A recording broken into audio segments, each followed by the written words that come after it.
Alright, hello, I'm back. Today I'm going to be doing my video about my time in Santorini. So, here we go. Okay, so there's two major ways to get to Santorini from Athens, which is where I came from.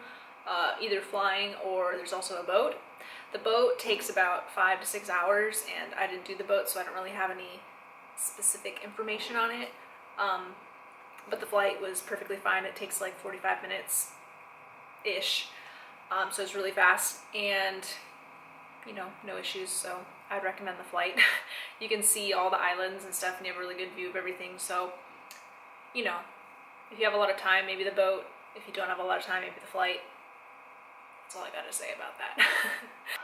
Okay, so the airport in Santorini is super small. Not a huge deal or anything, but just something to be aware of. According to Google Maps, it's about a 3-kilometer walk from the airport to the city, the main city, Fira.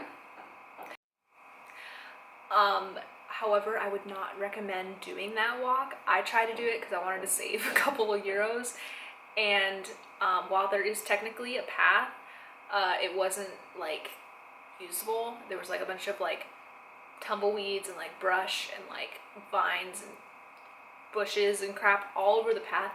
I don't know how long it'd been like that, but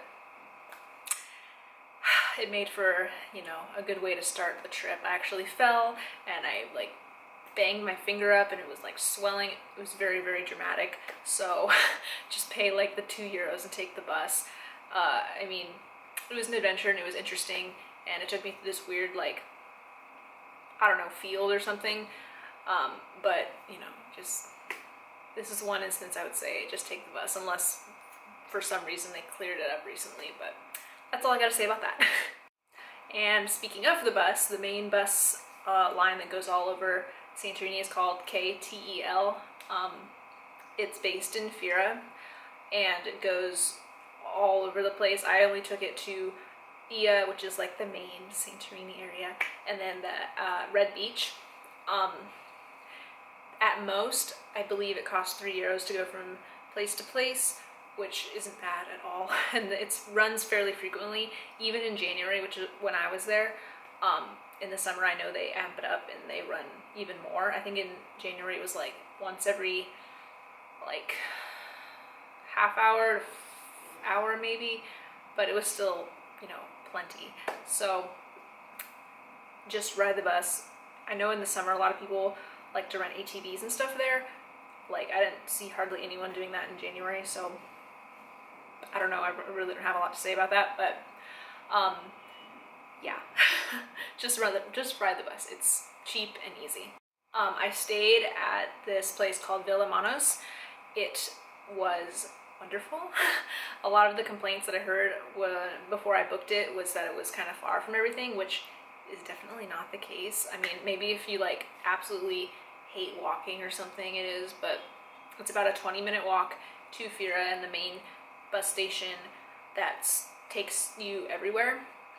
And it only costs about 30 euros a night. To be fair, I was there in January, so I'm sure it probably goes up at least a little bit in the summer, but it was, you know, wonderful. Everyone was super, super nice. The rooms were like super huge and like nice considering how cheap it was. So Villa Manos, highly recommend. Would stay there again for sure. The only thing I would bear in mind again is, you know, if you're there in July, it's probably not going to be 30 euros a night, so just think about that. Alright, another thing is, I was there in January, so it was cold, and a lot of the shops and stuff were closed for the season, which can be a good thing or a bad thing depending on what your purpose is. I mean, obviously in the winter there's not a lot of, you know, swimming or people at the beach or even people around in general. There was like so many stores and restaurants closed, which made finding food a little bit of a challenge, but you know, there was still always euros, and you know, that's what I survived on in Greece because they're so freaking good. So not like a huge like deal breaker. I mean, it's good because you have like everything to yourself basically. Like I was walking, I mean, around Ia like with nobody. There was nobody around at all. Like I could take beautiful pictures without any people obstructing my view or anything. I like could walk everywhere, talk to myself on my video. Like it was great. Like that was the really awesome part about it. I mean, and obviously the downside is that, you know, everything is closed and it's a little bit colder and it's very windy and, you know, it's a trade-off. But I would like to go back in the summer one day and see what it's like, but I mean, I don't think I really missed out on a ton being there in the winter. It was still just as beautiful as I could have hoped. And I guess that's the main thing I wanted to see. I know people say, oh, you know, pictures don't do it justice. And Ia is one place where I definitely agree with that. Like the pictures I took, like I look at them now and they're beautiful, but like it's crazy. It is just so beautiful and so crazy how it was built, like right into the mountain, like overlooking everything, and it's just gorgeous. Like do not miss Ia. Which I'm sure no one who goes to Santorini does, since that's the main like area with like the blue domed buildings that everyone knows about, but just don't miss it. I also went to the Red Beach, which is a red beach. In the winter there was literally no one there. Like I was literally the only person there, which was interesting, but again, I wouldn't, you know, skip out on it just because it's winter. I wouldn't skip out on anything because it's winter. You just are the only person there. Just be aware of when the bus is coming so they don't forget you and leave you behind.